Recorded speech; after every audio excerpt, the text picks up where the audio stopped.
podcast is part of the Sports Social Podcast Network.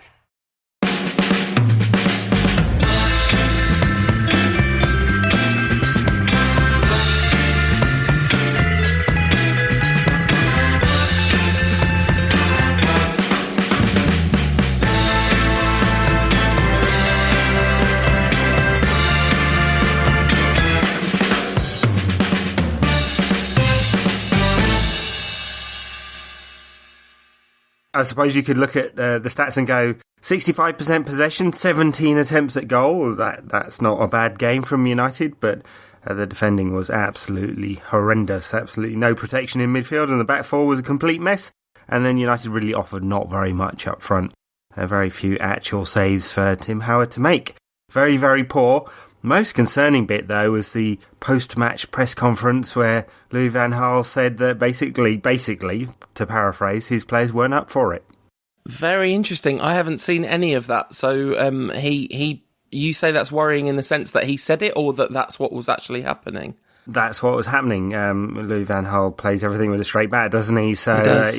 He said he and Giggs noticed in the warm-up that things weren't quite right, and they were worried from the warm-up onwards. So it seemed like the players just didn't fancy it today, which is pretty sad, really, isn't it? I mean, second place was something that United were chasing. Third place was extremely viable. Fourth place was, you would have thought, locked on, but actually United now need 8 points from the next 4 games to guarantee that fourth place, and 2 of those games include away to Palace, albeit who've been dreadful recently, but I bet you they're up for United turning up at Selhurst Park, and then the home game against Arsenal, which is definitely no guaranteed points there, so a little bit of squeaky bum time now, isn't it? It's amazing how quickly everything changes, isn't it? I mean, this time last week we were talking about a kind of noble defeat to Chelsea, which hopefully wouldn't knock the team's confidence too much and all that. But I have to say that looked like the worst performance of the Van Gaal era to me. I mean, maybe, obviously, the Leicester game, the second half of the Leicester game, but we were superb in the first half of that, so it kind of splits the difference a bit. But this one, as soon as that early goal went in, and, McNair a little unlucky in that, I don't think that was the worst defending I've ever seen, really. But the other two were up there with the worst defending I've ever seen. But yeah, just from the moment that first goal went in, just didn't look at the races at all. The system that's worked so effectively, even against Chelsea when it was kind of somewhat blunted, it didn't look this flat, did it? And no. Rooney returned up front. Did he? He was playing? Yeah, I was going to say, he didn't even really offer much more than Falcao had done the week before, did he? No, he didn't. You can't. I mean, the attack was really blunt today, but you can't look much further than the defence for if you want to point the finger. It's right from the go, really. That opening Everton goal, Daley Blind got himself in the wrong position, was passed around, and then failed to make a tackle. And McNair made one of the worst attempts at a tackle I've ever seen, if you can call it an attempt, and McCarthy just kind of walked the ball in. It was just dreadful defending. And then off the corner for the Everton second, we got Valencia losing his man and Fellaini standing still. Look at where the ball is when it goes in, when Stones heads it in, and where Fellaini is, he's just nowhere near it, and he's the man supposed to be attacking it. He just didn't get off the ground, and so dreadful there. So and that really put United on the back foot after those 2 goals, and never really got back in it for all that possession. I just don't feel there was any penetration up front, and as you say, Rooney not with it. I mean, I guess we're used to that at Goodison Park. He's been absolutely dog-turd there for a decade, hasn't he? But he was almost worse than that today. And the rest of them, no great shakes either. So, the players I really like were all rubbish as well this week. Mata and Herrera just could not get anything going. When Di Maria came on, it was the same story. When Falcao came on for Fellaini at half-time, now Fellaini was woeful in that first half and was on a yellow card and would have got himself sent off, I'm pretty sure. That's why Van Gaal, he needed to change something up, and Fellaini was the logical choice to switch out. Shame for him to kind of come crashing into terrible form against his old club, but it was one of those games that we've talked about which doesn't suit Fellaini. Loads of not much space available and all that kind of stuff. But yeah, Blint, I mean, you were highly critical of Blint, pointing out that his statistical contribution was extremely minimal as a screening defensive midfielder, and I have to agree, sadly. Yeah, too much time doing his hair. Or something like that, yeah. I mean, he's not as effective as Carrick. He doesn't seem to get in the right positions. I mean, neither of them are sort of, up and at 'em, blood and thunder, making tackles and putting in the reducers and all of that. And neither of them are going to be Roy Keane or a player of that ilk, of course. But Blint he doesn't feel like a natural in that position, actually. And whereas he's felt much more comfortable at left back over his winning run recently. This without even going on about some of his obvious weaknesses, which no need to mention since I mention it every week. But he just wasn't at the races. He doesn't get himself in the right position, so he's not an effective screen, and that put pressure on Smalling and McNair, and it told a little bit, didn't it? And I have to say I really like McNair, but he didn't have the best game. I mean, it's great when he's got the ball, he's got the confidence to take it over the halfway line and without getting a nosebleed. And Smalling wasn't too bad, probably not his best game after I wrote 1,200 words on how wonderful he is during the week. Inevitable, I suppose. Tony V got himself in all sorts of terrible positions all of the time, which is a shame again after we praised him last week. I think you asked whether he was any good last week, and there you got your answer, Paul. I was thinking that on that third goal. I was like, that's why Ed said no very quickly when I said, is Tony V actually a good right back? And I've just not noticed it. We talked about the first two Everton goals, and actually the second one was really unfortunate because I think if that had not gone in, we were growing into the game, and I think that just completely knocked all the wind out of our sails, because I do think this team's confidence is extremely fragile. It was hard won, that little run of form and confidence, and it doesn't look deep-seated in the team, that confidence. But anyway, the third goal, I mean, my giddy aunt, it was like an American football trick play, almost. Because Lukaku takes a step towards the ball, and when he does, every United defender completely switches off. None more so than Antonio Valencia, who does not notice the man absolutely bearing down on him and think, oh, wait a minute, the ball is still in play. Yes, that's the quarterback handing it off to the wide receiver who launches a Hail Mary. Exactly. Or something like that. I'm sure that was some NFL terminology there. I strang together in some random sequence. But it was complete mess, that. Really embarrassing. And like pub team stuff, basically. And Everton scored a third. I mean, on the balance of play, if you didn't see the goals, you wouldn't say that Everton even nearly deserved a 3-0 victory. It's one of those games where United hogged the ball and Everton were very successful on the break because United were a bit of a mess, but it's starting to look like a pattern, isn't it? Some of United's worst performances have been when they've had a lot of the ball and teams have hit them on the break.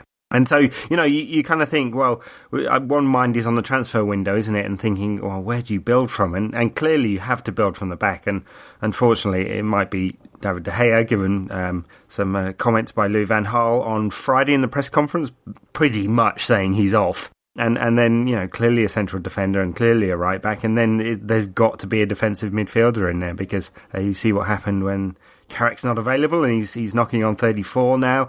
And then after that, you can sort out the attacking problems because there are definitely a few, given Falcao and Rooney's problems and a few of the others that have been blunted rather easily recently. And, I don't want to go all knee-jerk on this, and because a couple of weeks ago we were feeling really confident that United would definitely put in a title challenge next year. But right now, after the last two performances, it feels a bit further away. It does, especially this one, because I was not particularly downhearted after Chelsea, but this game is... I mean, as I say, I think it's Van Gaal's best performances under Van Gaal have been very swiftly followed by the worst, and it really was a surprise because I think the Chelsea game came as no surprise that we weren't able to be effective because we didn't have either Blint or Carrick as a defensive midfielder, and so the whole shape was kind of rejigged. But I did think that Blint, at least versus like the quality of opposition that is Everton, Blint would be able to do a reasonably functional Michael Carrick impression, and we could build some sort of attacking impetus on the back of that. But our lack of attacking, like part of the defensive problem was down to having Blint there instead of Carrick, but not all of it by any means. There's plenty of blame to spread around there. But the attacking impetus, you wonder whether, I don't know, is it just that we're kind of over-reliant on Fellaini and Young playing above themselves? You can neutralise Mata and Herrera if you really sit super deep on them and deny them any space to work in. did seem that Martinez found a very, very quick and effective way to blunt what's been good about United recently. Right, yeah, and maybe Chelsea and Everton have found United out a little bit. It was like 30 seconds in, it was obvious, right? So United got the ball and Everton sat back, dropped deep and didn't try and press the ball. And this is interesting because actually Martinez's side does press the ball. So it was very deliberate. And that's 30 seconds into the game. I thought, hello, we're going to get a repeat of last week here. And then they just broke. They used their pace up front, and they were very successful with it. And United are going to have to find a way to counter that. Of course, if this is the style we're going to play, and you kind of suspect that Fellaini will be less influential next season, and we'll get another player in midfield there, and United will have a lot of the ball. And it will look much more like a typical Van Gaal side, and we're going to have to find a way of being more penetrative in the final third to make sure we take some of those chances. And I suppose, the one player who definitely does provide that penetration is Angel Di Maria, who didn't come on for what seemed like an age. I couldn't believe he didn't turn up in the second half, or on half-time. And it was after the hour, wasn't it? He came on for Juan Mata, and it should have been somewhat earlier than that, I think, for the second week running. Yeah, and also, I think the decision to choose Mata to take off rather than Young is a slightly peculiar one at that point as well. Much as I like Ashley Young, I feel like you have Mata and Di Maria on either side then, and you've got something potentially pretty exciting to work with, rather than deny the possibility that Mata's going to do something special, even though he's having a quiet game, because he does do that sometimes, doesn't he? Very good at getting himself into the right position and eventually picking the right pass. Although, again, you wonder whether Van Gaal kind of favoured the directness, really, rather than the intricacy, because there was so little room to work in. So that might explain that. I wanted to talk a bit about De Gea. You mentioned him briefly. Van Gaal said we've chucked all the money in the world at him and now it's up to him, basically. But he's not been very good for a few weeks, David De Gea. Since that goal with the Phil Jones deflection, I can't even remember what game that was in, maybe that was Villa. He's made a few mistakes and he was not great today, I thought. There was a time when he really should have come out to claim the ball and he didn't, maybe even more than one occasion. I think it might be distracting him a bit, all this stuff. Yeah, I think it might be. I think some of the focus has gone, and I wonder whether Van Gaal was talking about him included in some of the other players who weren't quite at it in the warm-up. I'm quite sure it is, because it's clear that, well, it's really clear, isn't it? We're coming to the end game here, where he effectively stalls on the contract and United have to sell this summer or decide to force him to stay for another year. And Victor Valdez didn't come, two-time European Cup winner, 5-time La Liga winner, didn't come to sit on the bench, one suspects. Yes. So I think that's the end game, and maybe some of the focus has gone. Yeah, wouldn't surprise me. And Marca reporting this week, or Radio Marca, a bastion of knowledge and journalism. No, most definitely not. But saying this week that he was prepared to take a significant pay cut on United's offer to join Real Madrid. I mean, maybe he'd take the standard package they offer there, and it would be somewhat less than United are willing to pay. But it's been obvious for quite some time, hasn't it? It's a long goodbye. We're waving goodbye to David De Gea, and we're going to take a significant downgrade, which means we definitely have to upgrade some of the rest of the defence for next season. Yeah, it certainly does, because the one thing that's been sort of quite comforting to me about, even though De Gea seems to be leaving, is that we've looked so much more solid as a defensive unit. And I have to say, the other thing is that is a fairly... You put a proper right back in there, and McNair, more experience, or one of the defenders who's injured and McNair's playing instead of, there's a kind of automatic upgrade just by upgrading the right back, isn't there?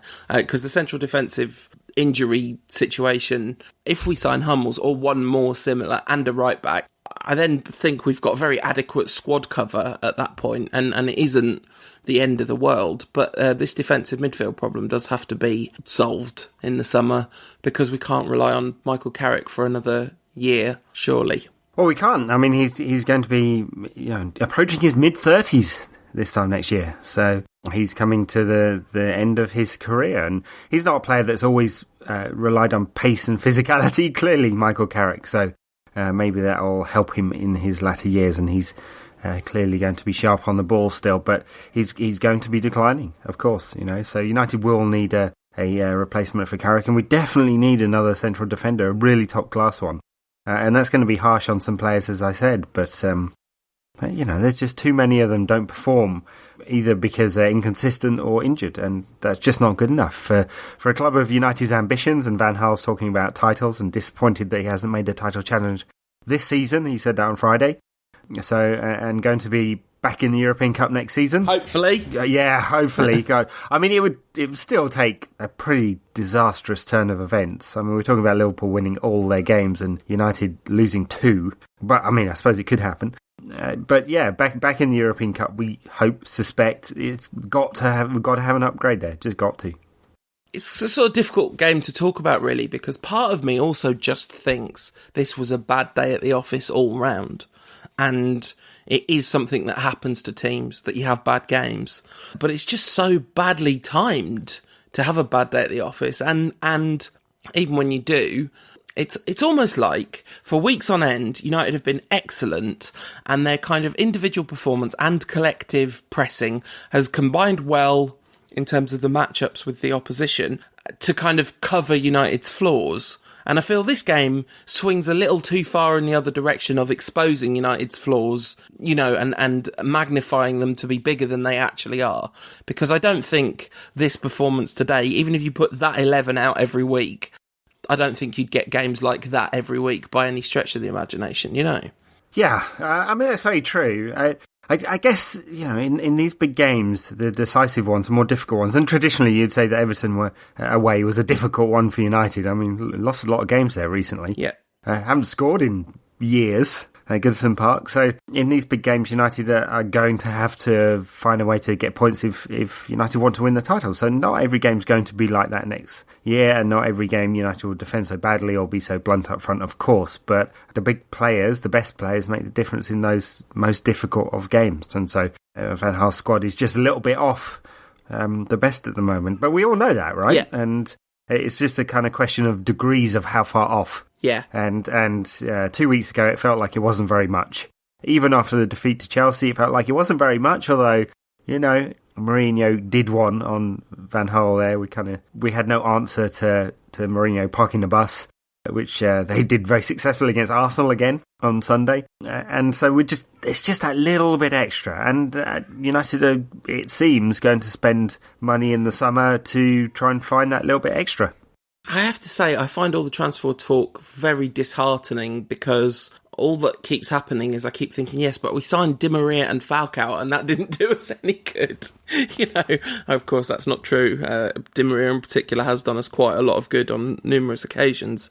Falcao today scoring by far his best goal in a United shirt. Sadly, it was offside. Yeah, well, it says something that he has to be offside in order to get that kind of space. Yeah, I mean, obviously, he's not going to stay. I mean, what is the maximum amount, a kind of serious answer, what is the maximum amount you would pay as a transfer fee for Falcao? £3.50? Yeah. It's just not worth it. I don't see the point on those kind of wages. Yeah. He's gone. It's just not enough. United could spend money on a young up-and-coming player, a quarter of the money, and get something a bit more effective, especially if Van Gaal's side's going to play in this sort of system, one striker. I mean, it is a problem because Rooney hasn't looked that effective at number 9, honestly, or any other position. Falcao's looked terrible, and Robin van Persie is clearly well past his peak, and James Wilson isn't quite ready. So on paper, it looks like a fantastic quartet, doesn't it? 3 really senior strikers, some of the best in Europe, and a young up-and-comer that everyone's got great hopes for. But the reality's been somewhat different, so you'd be tempted to say that United need a striker in the summer, but there are other positions that need fixing first, so might have to build around that.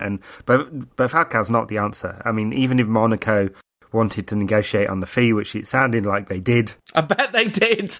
Yeah, I bet they do, yeah. It's when not a very good bluff from them, is it? They haven't got many options there. But United are asking the player to negotiate and the team, and it's not going to come down far enough for it to be worthwhile.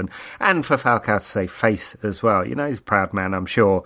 And first time in his career he's ever been in this kind of situation where not only is he not in the team, but he's absolutely terrible. And because he was such a fantastic striker for last 5 years, as you were saying last week. And now he's not. And the best thing about him is the size of his penis. I think it's his winning personality, but anyway. I showed Mrs. Rant that picture. She was rather gobsmacked. She said that must be uncomfortable. I'm not quite sure what she meant about that. I'll let the listeners have a think. Oh, sorry, everyone. I don't know why I'm apologising. It was you that said it. Anyway, yeah, so a properly terrible day at the office, and one which points the way to numerous problems that United need to fix. And as you say, worrying that if it's true indeed that the players couldn't get themselves quite up for that game, and it definitely really did look like that. And then kind of combination of poor execution and a little misfortune and some truly historically terrible defending. Like, it will go down in legend. Antonio Valencia standing there with his arm in the air looking around like, hey, what's going on? Why are they all still playing? Oh, look, they've scored.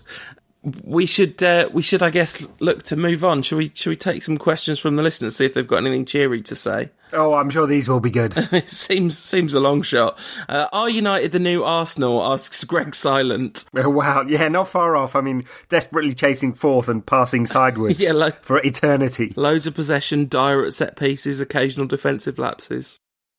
At the boy Sly asking whether Blint's good enough to cover for Carrick, which we've talked about.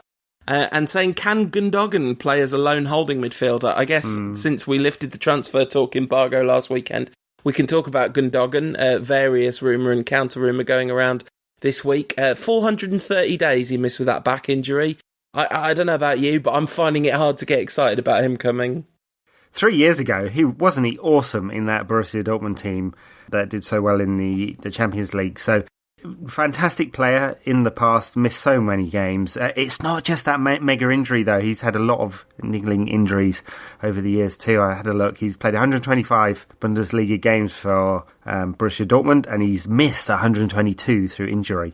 It sounds like Owen Hargreaves all over again, especially the kind of fee they're talking about. A couple of papers said he was on a free transfer. Not true. His contract runs out in 2016, so United would have to spend big money to get him.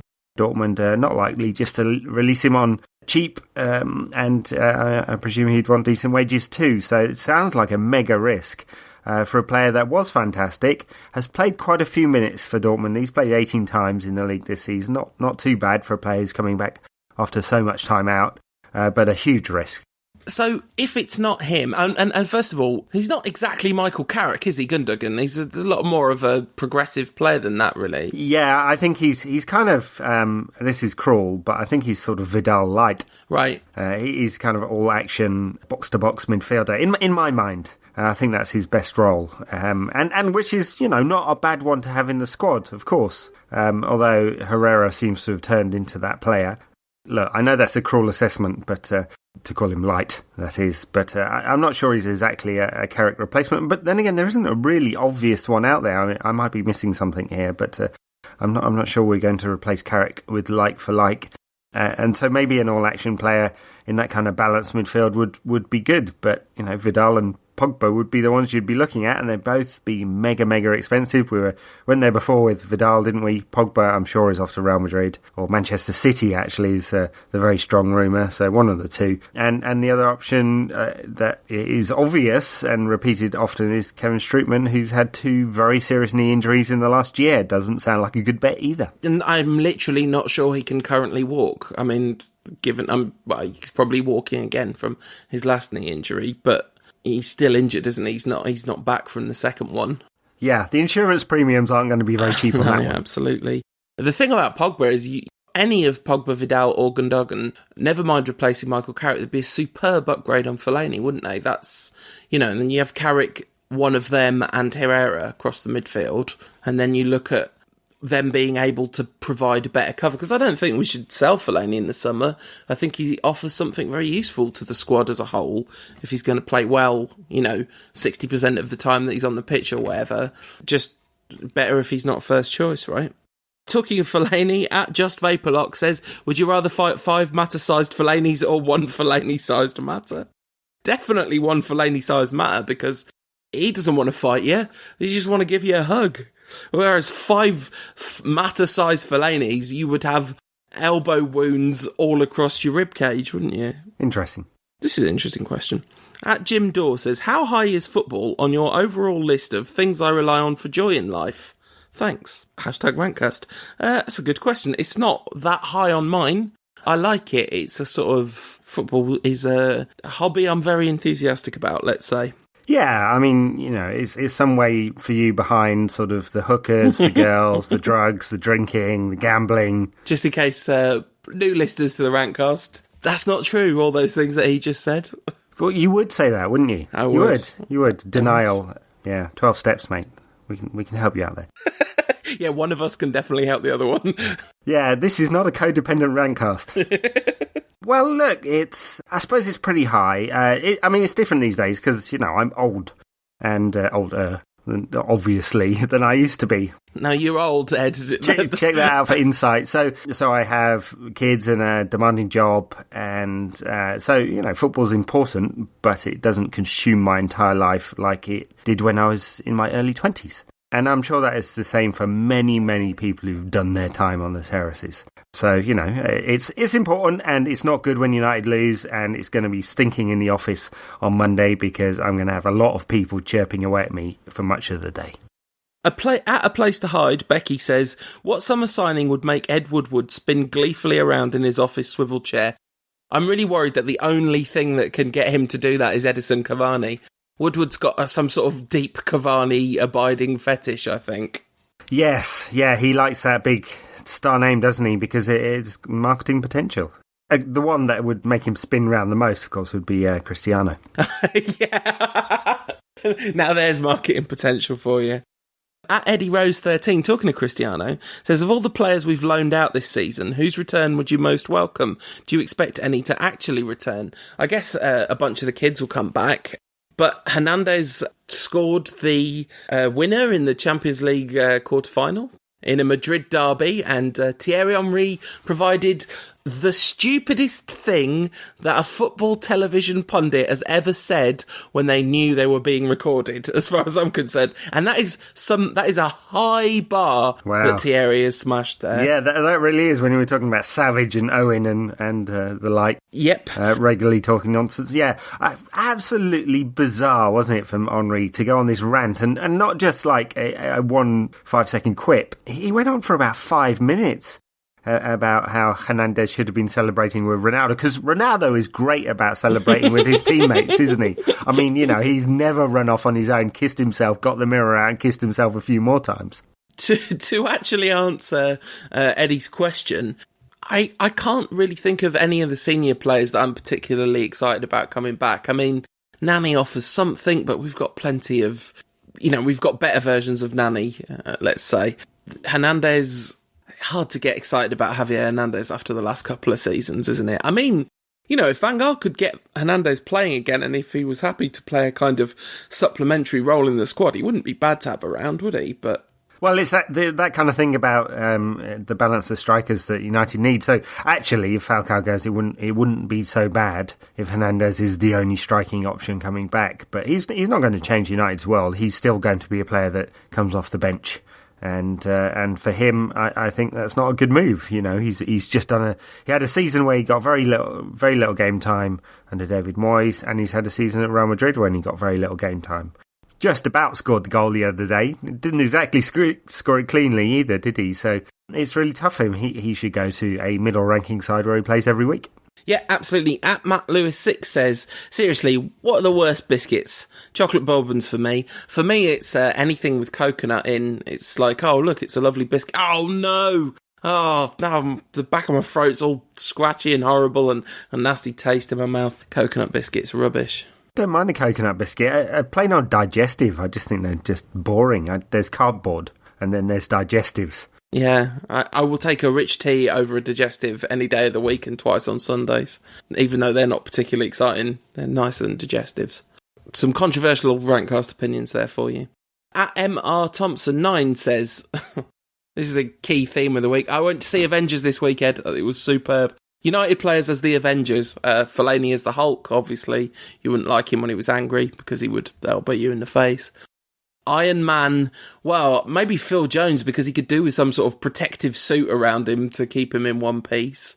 Captain America, kind of clean-cut, wholesome, all-action. We lack for one of those, I'd say. Could kind of have the goodness of Juan Mata as Captain America, really, because he's just pure and noble and good, so that kind of works. Who have I missed? Thor, sort of thunder god with amazing hair. Well, we've got plenty of players with the amazing hair, but we're a bit short on thunder gods in the United side, aren't we? So, yeah, the role of Thor is waiting to be cast, and that's kind of one of the problems with the balance of our squad. You know, this is all straight over your head, isn't it, Ed? Uh-huh. Hi, Tatiana, how you doing? She'd like that. Final one. At David de Banter says, will De Gea ever love me? No. David de Banter? Yeah. David de off. Oh, we nearly had end times this week. Right. When Savage and Michael Owen were doing banter on Twitter. The thing is, Ed, I was going to call you out on this on Twitter, and I thought, no, I'll save this for the Rantcast. The only way you could know that is either if someone retweeted them onto your timeline, that's fair enough, or you're voluntarily following Robbie Savage and Michael Owen on twitter.com. Yeah, but I need to know what's going on. The zeitgeist. We're doing our research, right? Yeah, but we don't need them to help us with it. God, I nearly cut my own throat out with a spoon. I don't think that would have helped. In fact, then the bad guys win if you do that, Ed. That's key. Right, so West Bromwich Albion, Tony Pulis's men come marching into town. Tony Pulis, a boyhood United fan, interestingly enough. And West Brom have been in much better form lately. Beat Crystal Palace away, thanks to Pulis's superb insider knowledge of his opponents, presumably. Hopefully he won't know us as well, and hopefully we won't look like a bunch of part-time pub footballers, and it'll be a different story. It'll be a completely different story. I mean, it's at Old Trafford for a start, and West Brom will try and park the bus, but they don't have the pace up front to cause United the same kind of problems that Chelsea and Everton did. So I think it's going to be a completely different game. United will dominate and win. And as you'd expect with West Brom coming to Old Trafford. Any other way you see it? Yes, the other way, the other possible outcome, which is that we're terrible again, and West Brom managed to pull something out of the bag. I mean, they've caused us all manner of bother in the last 18 months, West Brom. 2-2 draw at the Hawthorns earlier this season, and last season they beat us, of course, in one of Moyes' many records that he managed to get smashed.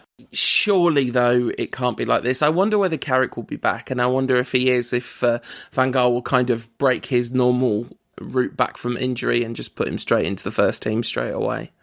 Yeah, I mean, it's not like he's been out for very long. Look, come on, this is a West Brom side that lost against Leicester and QPR at home in recent weeks. I mean, I know they went down to Palace and won, but Palace look like they're on the beach, don't they? Until United come into town, of course, when it'll be their cup final, they'll all suddenly be up for it again. This West Brom side lost twice to Villa in successive weeks. And lost to QPR and Leicester. They're terrible, aren't they? Yeah, all right. You've talked me into it.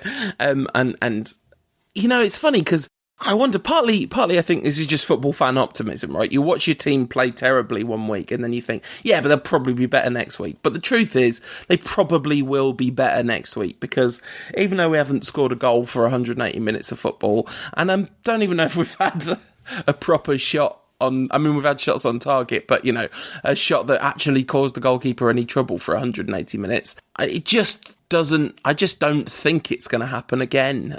Not from a heart perspective, but from a head perspective, you'd think we've still been very good at Old Trafford. These last two games have been both away from home, where we've absolutely struggled all season. I think I saw somebody say that we're by miles or a good way top of the table for home performances, but we're like 8th in the league for away performances. So being at home makes a very big difference. Yeah, Fortress Old Trafford, yeah. Certainly been very good at home, picked up tons and tons of points, so I think United will win this game comfortably. And then who do we have the week after that? Is it Palace the week after that, then Arsenal, then Hull? Yeah. Then... That's the way it goes. Right, that's it. So, you know, a couple of key games now. I think United will go into the game at Palace, having won comfortably at home to West Brom, and that'll be a real tough game. I think that Palace game is probably the one that decides it, really, because you'd expect United to beat Hull quite comfortably. And if United beat Palace, I think that's it. It's done. United have got fourth, and it'll be sealed because it won't really matter what happens in that Arsenal game. So pretty crucial one. So I think even if the players aren't up for it, which apparently they're not anymore, which is pretty criminal, even if they're not up for it, and even if they had a bad day at the office, and even if Van Gaal has some kind of stroke and picks 3 at the back, I think United will still win next week. He looked absolutely fuming just before half-time, Van Gaal did. He went bright red in a way I've not really seen him go yet. He looked angrier than he's done at any point this season, and you could see why. But hopefully he'll be leaving Old Trafford all smiles after we smash West Brom 4-0. What do you think the score's going to be?